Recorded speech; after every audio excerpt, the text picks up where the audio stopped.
Kusinerong pasmado muna tayo ngayon at tayo ay naatasan na mag-eksperimento ng tanpulots. Mga master. Kusinerong pasmado muna tayo ngayon at tayo ay naatasan na mag-eksperimento ng tanpulots. Nagsibak tayo ng pipino at sibuyas.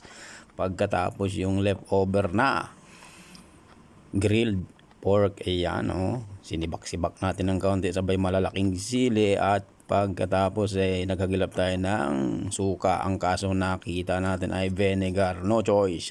Sabay halo, budburan ng bell pepper powder, pagkatapos salin, pagkatapos latag na agad, dire-diretso sabay. Yun, first entry. Vinegar lang pala. Vinegar lang. Sarap yung tinira mo na yun Alatsamba. Sabi niya tirahin ko di tirang alatsamba.